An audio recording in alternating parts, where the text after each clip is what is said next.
So I think that we can all agree that this year has been pretty interesting for Nintendo. Obviously, we had the release of the Switch 2 and all of the controversy behind that. We then had also the simultaneous release of Mario Kart World and the controversy around that game as well. And then to kind of top off the controversy cake, we then also had this entire key card debacle that's still very much a thing. But I'm going to kind of slide past all of those because I've made separate videos talking about pretty much all of those except for the key card thing. I'm going to talk about that in a later video, but we're going to do things a little more positive today because we're talking about personally the game that I think should have launched with the Switch 2 and really what feels like the first big Switch 2 exclusive, Donkey Kong Bonanza.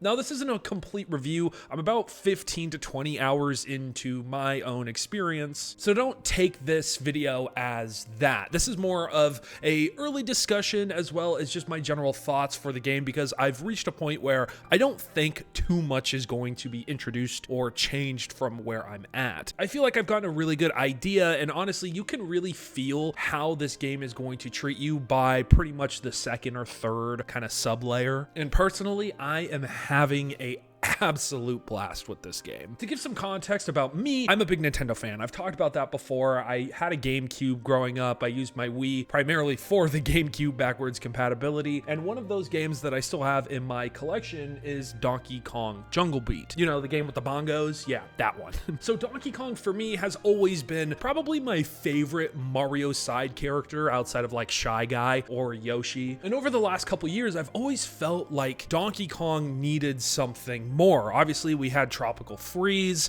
I think that was a Wii U game that then got ported to the Switch, but then that was pretty much it. So then when the Mario movie came out and they redesigned Donkey Kong and said that that was going to be his look going forward, I had an inkling that we would be getting a Donkey Kong game. And then of course leaks happened and then directs and everything, and eventually Donkey Kong Bonanza was revealed, and it was being crafted by the same team that gave us probably one of the best Mario games ever, Mario Odyssey. And that's the first big compliment that I have for Donkey Kong Bonanza is you can feel the Mario Odyssey love through and through. If you didn't like Mario Odyssey for any main reason, whether it's gameplay, looks, style of game, then I can't recommend Donkey Kong Bonanza to you because it feels a lot like Mario Odyssey. Granted, there are some things that make it feel very different, and I'll touch on those as we go, but just in general, it has a very similar open style to it. The bananas very much are like the stars in that game, except I think the bananas fit in this game a lot more. There's a little more personality there between Donkey Kong and the bananas, obviously, because he's a fucking gorilla. But overall, that's one of my favorite things about this game is that it has a lot of character, and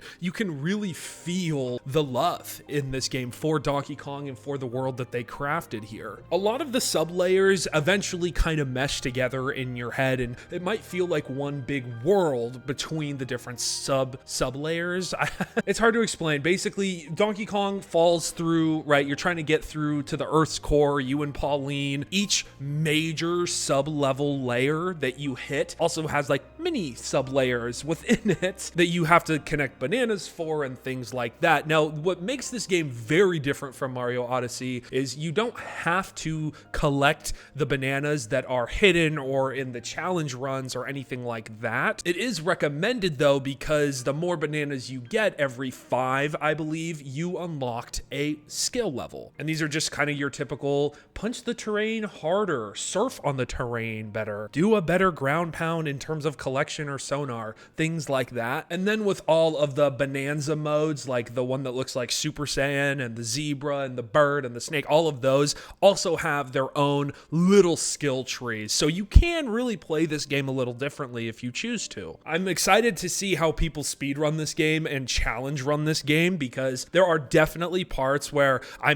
was sitting there playing it over the last couple days thinking this is a fucking kid's game, and I keep dying. Also, when you die or when you fall off the ledge in a challenge course, you lose like 500 coins, which obviously coins are everywhere because you can break the terrain. That's the whole thing with this game. But 500 coins is actually a lot. To coincide with the personality that this game has, that is also very much true for Pauline and the rest of the characters that you get introduced to. Obviously, the whole shtick in this game is that Pauline is a child, so this is probably taking place either in its own timeline or before Mario Odyssey does, and she sings, and she's nervous about singing, but when she sings with Donkey Kong, it powers him up. And I just love that music is so integral to this game, because personally, as someone who absolutely loves sound design, I've talked about it in almost every single video on this channel, Donkey Kong has always been synonymous with sound for me because of Donkey Kong Jungle Beat and the bongos. And I'm actually really upset that we didn't get some sort of bongo edition Joy-Cons or something for this game, even though I think I've seen tweets of people somehow getting the bongos to where, I don't know, man. I'm just saying that would have been really cool if I could have played this game with the fucking bongos, right? Like that's such a missed opportunity. It's okay, they'd rather recharge us for the same fucking games for $80. But that's the thing that is struggling internally with me, why this game isn't the $80 game. Because with Mario Kart World, yes, this game is Mario Kart World is probably going to make Nintendo more money over time, right? So eventually when they update it and people start playing it more and more and more down the line, they could probably see better revenue from it. But Donkey Kong Bonanza, it just has that Mario Odyssey feel of it could have been a console pusher. But I guess that also makes sense because Mario Odyssey, did it launch with the original Switch? I think it did. So never mind. That doesn't make sense. Why the fuck didn't this game launch with the Switch? They could have done like banana Joy-Cons, like some sort of different color. I don't know, man. I think Donkey Kong Bonanza has so much more content, at least at this point in time, which again makes sense because it's a completely different style of game. But I've touched Mario Kart World for maybe 10 hours since launch, which really isn't that long. And Donkey Kong Bonanza has been out for less than 7 days, and I've logged about 15-16 hours in it. Now let's touch on some of the things that I don't really like. I don't know if it's just me and my age. After a while, I get a fucking headache playing this game, and I've turned off motion blur and camera shake and everything like that, but I think it's just because I get so addicted to just breaking the terrain that my hands start to hurt from fucking clicking the Y button so much. I'm afraid my Y button on my Joy-Con is going to be broken after this. And some of the default controls are a little wonky that you have to get used to, but again, that's not really a negative because you can change that in the system. I will say a bigger negative for me is that it does feel like this game takes a little bit to get going. I do like that within the first kind of 30-45 minutes of the game, you don't get to that title card, but once you get to the title card, you're thinking, okay, this is going to get really good. This is going to kind of speed up a little bit. Once you get the first Bananza mode, that King Kong looking Donkey Kong transformation, and Pauline breaks through the rock, once you get that, the game still feels really slow, and it takes a good amount of time before you reach the next Bananza. I'm trying not to spoil anything here. The King Kong transformation and Pauline, that was all in one of the trailers, so I'm sorry. I'll put a little spoiler warning at the front, but I'm not talking about the story here. I think the villains are cool, like they're fine. It's just Donkey Kong kind of standard villains. It's nothing out of the ordinary here. Some of the boss fights are cool and are more difficult if you're trying to make it more difficult, and this game really feels like a game that you can play however the fuck you want. If you never want to use the Bonanza modes unless you absolutely have to, go for it. If you're just trying to speed through the game, use the Bonanza modes as much as you want. For me personally, I'm really trying to not take so much time doing side stuff in the game and just beat it before I go back and replay it again and do more side stuff. Now, a big talking point around this game before it came out was that this game was going to have performance issues. And of course, when this game came out, I went online, which is the biggest mistake ever, and saw people post videos of these massive frame rate drops they were having. And I don't know about any of you who have been playing the game. I've been playing it mostly in handheld mode, but also with some docked here and there, and I've really not run into much. It's not like this game is going to give you performance issues while you're in a boss fight or while you're just randomly out exploring. There are certain challenge rooms, like I've mentioned, that give you more gold or have a ton of gold items for you to break and get coins from. Those rooms do drop the performance, but it's nothing major for me. I think I've probably dropped down to 30 at the lowest. I haven't really seen anything worse than that.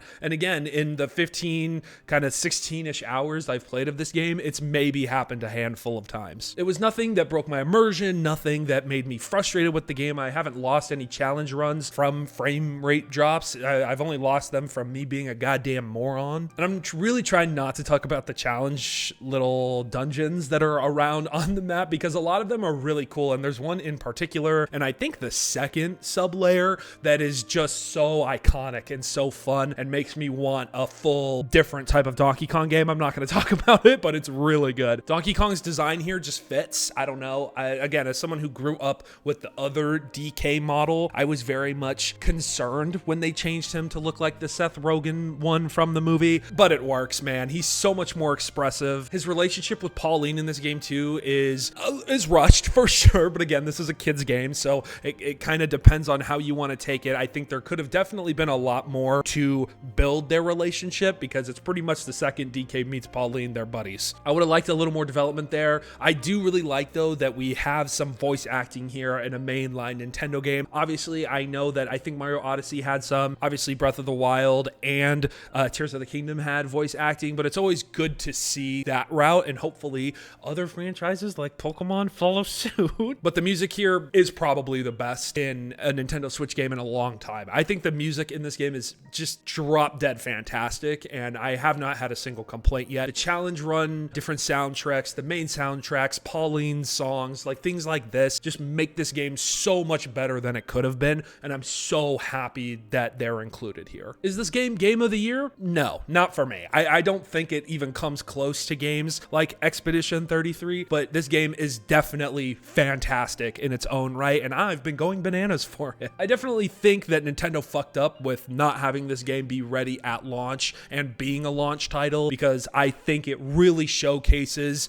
the start of the Switch 2's generation. I think this time in generations for consoles, kind of this first year, is a really good way to showcase, hey, this is what can happen with a little bit of development time. Let's see where we are 3-4 years into this generation, because the Switch was the same. It had really good games at launch, and then we got some fantastic games around the middle, and then at the end we had games that should not have been running on the console that really chugged it. So I think we're gonna have pretty similar things here. But that's my take on Donkey Kong Bonanza. I'm having an absolutely fantastic time with it. It's probably gonna be in my top 5 games of this year. I'm not sure yet. Again, I don't think it's anywhere near Expedition 33 for me personally, just because I think that game is one of my favorite games of the past decade. But this game is so good, and if you have someone who's a little younger and they haven't really played a lot of games, but they really liked Mario Odyssey, this game is great for them. I'm gonna have my girl play it because she absolutely loved Mario Odyssey, so I'm excited to see her play this one. Let me know your thoughts in the comment section down below if you have been playing Donkey Kong Bonanza and if you're enjoying it, if you're still a little standoffish, if you have any questions about the game too,